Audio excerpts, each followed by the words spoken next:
When you think of legendary YouTube drama slash beef, who do you think of? Leafy versus Pokimane, PewDiePie versus T-Series? In my opinion, only one comes to mind, and that is the iconic, talked about worldwide, honestly. If you walk up to your local hot dog guy, or if you go to your local Taco Bell and you're like, what do you think about the legendary, iconic, earth-shattering beef between Sensitive Society versus Ethan is Online? I'm sure, God, everyone has heard about that one. I'm a little overweight. I don't like how it feels. So do something about it. I am, asshole. There's this YouTube video by a friend of the channel, Rob's Media. I've reacted to their content before, and I've been in one or two of their videos. I genuinely enjoy their content. A channel that I recommend if you're into commentary or other stuff. I mean, this guy's pretty diverse when it comes to his content. But a few days ago, he made this video called Why I Hate BreadTubers. I'm not too familiar with BreadTubers. I saw two of my favorite YouTubers, actually scratch that, three of my favorite YouTubers of all time. Vosh, the horse lover. We got Noah Samsung. And in the back, we have Ethan is Online. I have no idea who this guy is, but if his face is right next to a thumbnail with these two idiots, I probably won't like him. BreadTube, a loose and informal group of online content creators who create video content, including video essays and live streams, from socialist, social democratic, communist, anarchist, and other left-wing perspectives. I have been covering some of the antics from BreadTube over the past year, and I think now is the perfect time I do one big video going over my issues with these people. 6 issues to be exact, starting with 1. They're fake nice guys. A lot of these BreadTubers build a persona revolving around them being wholesome and empathetic to those around them. However, there are many times that the mask slips, and their true colors come out. I've been saying this for years. Okay, for a second I did feel like the nerd emoji. Guys, I predicted this to happen. Didn't want to come across as pretentious for a second, goddamn.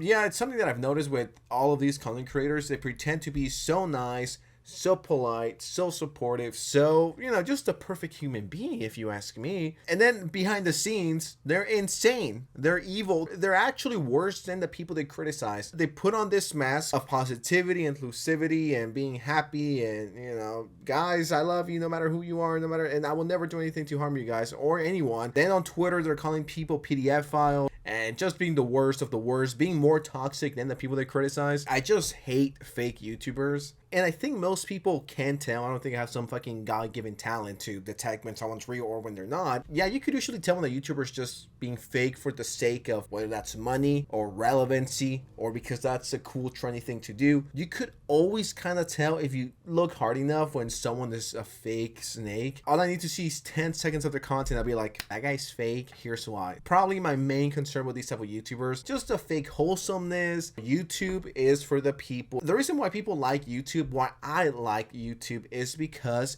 anyone could make it, for better or for worse, unlike traditional media. In my opinion, YouTube should be about real people. They're just as hateful as the people they criticize. The only difference is that they are much less self-aware and act two-faced. This also makes them morally inconsistent, which will be a common theme throughout this video.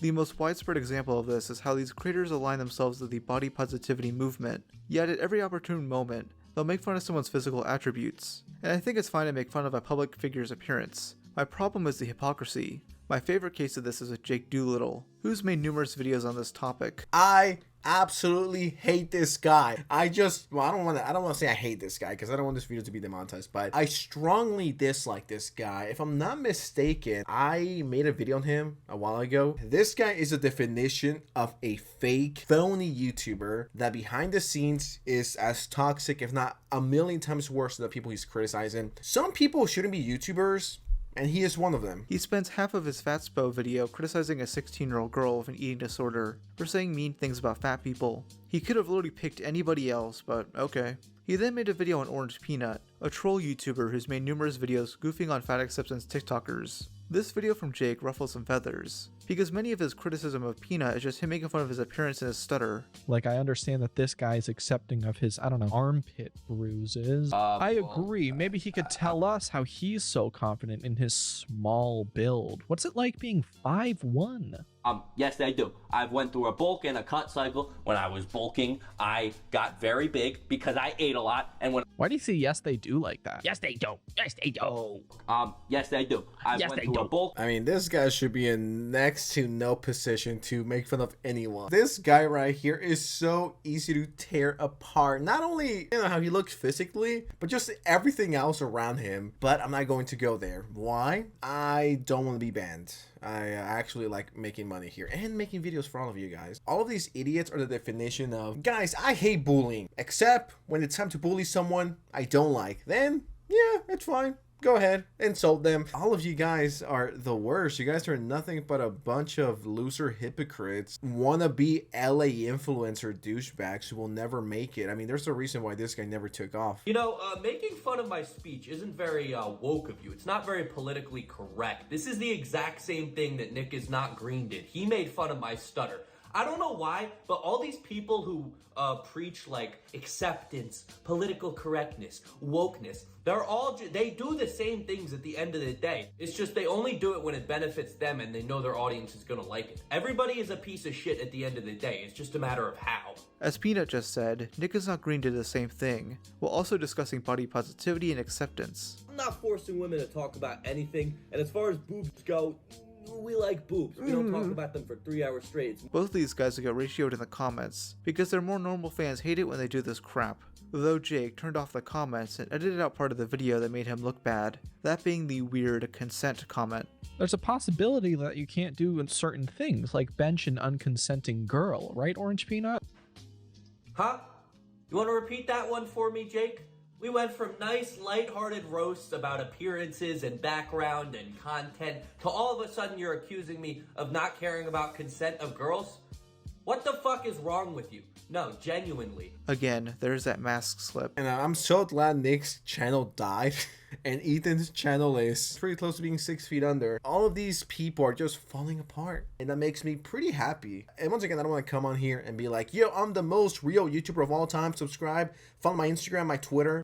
If you like real shit, I'm not going to say that because I think that's corny. Personally, once again, my humble opinion, I like people who are real. I might not always agree with them, but I know they're not, you know, fucking bullshitting me and they're being genuine with me. I prefer that a million times over than someone who's fake to my face. You know what I mean? Another prominent individual you'll see in this video is Ethan is Online, who does this shit all the time. He commonly mocks others' appearances despite pushing against that. If I described to you a balding white man with a podcast who peaked in high school, you'd probably be able to perfectly capture exactly what this man looks like.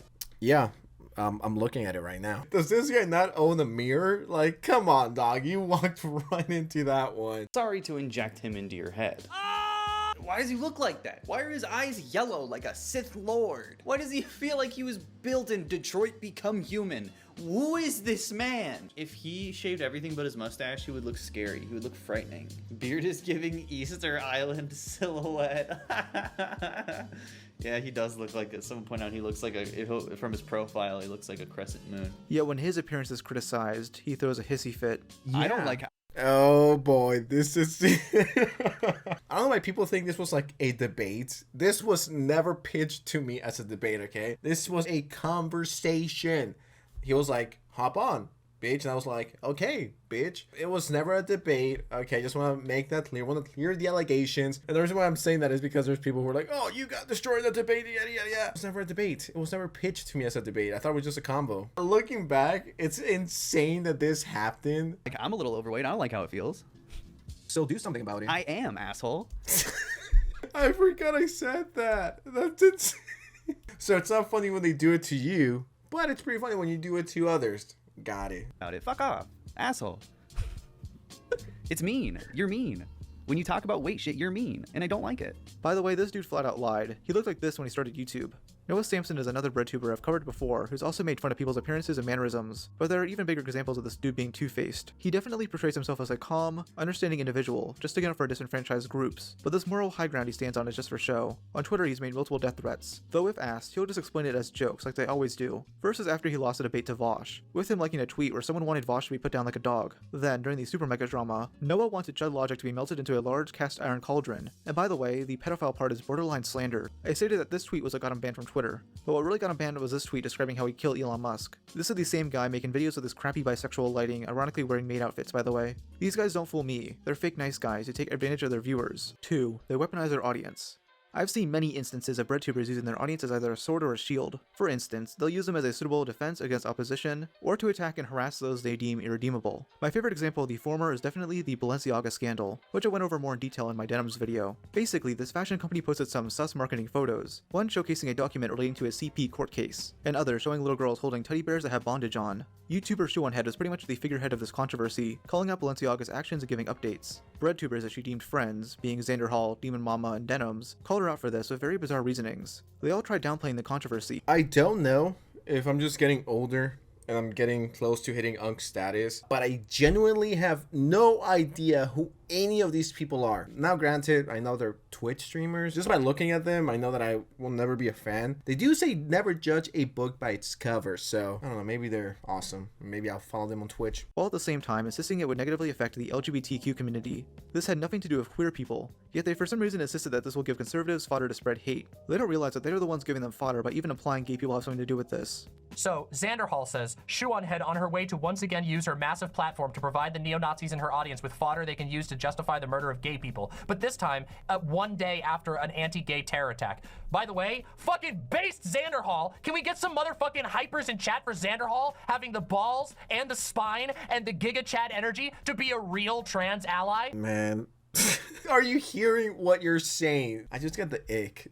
I got the ick real bad right now. Can we get some poggers in the chat, guys? So, because this guy's like so fucking awesome and base and Reddit and Big Chungus, Keanu Reeves 69. Oh my god. Who talks like this? Yeah, guys, this is a certified mega poggers W69 Big Chungus certified Keanu Reeves moment. At Reddit?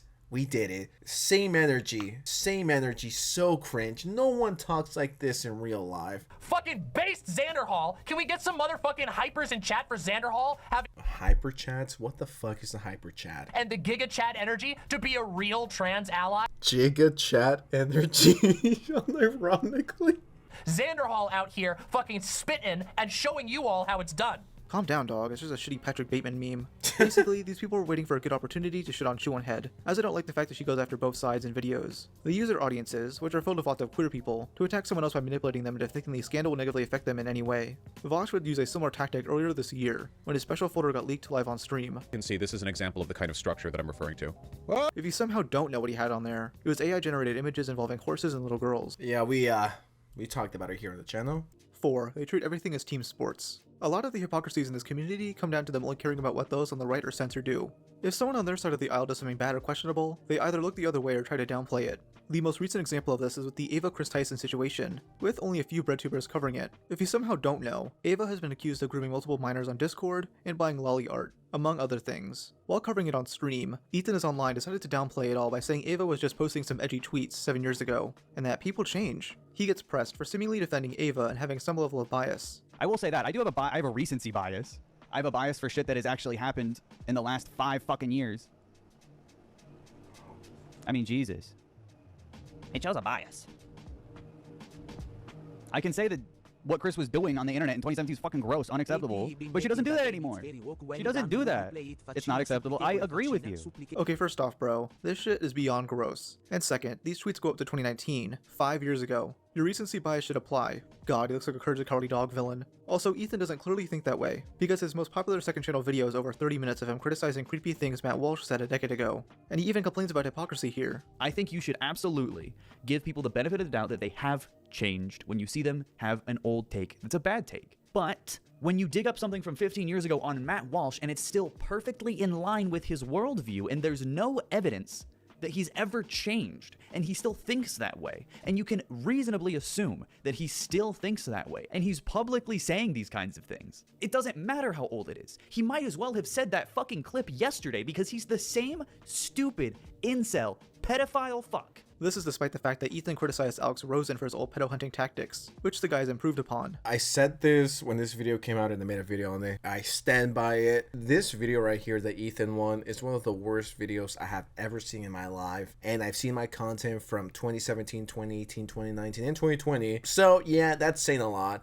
The fact that you can still see that video is disgusting. The fact that that video got support is disgusting. And the fact that he thinks EDP was being harassed and PDF files should be getting therapy paid by us Tax dollars going to fixing the road? Nah. Improving safety? Nah. You know where we should spend the tax dollars? Helping pedophiles? No. I'll help them by passing them a gun. What is genuinely wrong with this guy? Can someone please tell me? 5. The Crybullies. Many of these creators make content poking fun at and criticizing others they dislike. Though what I've noticed is that when these guys get backlash themselves, they plead innocence and act the victim. This is so common that I literally have loads of examples. The first one I'll bring up being from Noah, who made a hit piece on Vosh and then debated him. Noah came across as spineless and couldn't properly debate against any of Vosh's points, and then took the video down. He then put the video back up once the hate died down and made another. Ever since then, he's declined to do another debate, still mulling over how badly Vosh whooped his ass. Jeez, imagine losing a debate to somebody who jerks off to images of little girls. Now, with Jake Doolittle, he'd get loads of backlash on his H3 video, making an Instagram story after Ethan teased a new podcast episode. He'd use death threats to bait sympathy, as if every big YouTuber doesn't get them. Ethan was actually debating not covering Jake's video, but Jake still kept the video up until an hour into the podcast. Oh, he just privated it. Well, it's too late, bro. Oh, is it now? No, it's too late. It's too late, Jake. Oh You had all 3 fucking weeks to do it, man. He's watching, I'm assuming. Yeah, probably. Jake, you had 3 weeks, and every comment on the video was like, this is a bad take. Social media, this is a bad take. Nobody was down with it. And it took him until now, for some reason, when I'm here actually defending myself. Like, bro, you have a public video up with like 125,000 views, and people that aren't familiar with me and my show can take away a really nasty impression of me. So of course, I have every single right to come here and respond. And the fact that you just took it down now is not going to save you, brother. I recommend you watch this segment. It's 3 hours of Ethan satisfyingly destroying Jake. It took Jake over a week to make an apology, where he gives no context and says a bunch of cliche gobbledygook.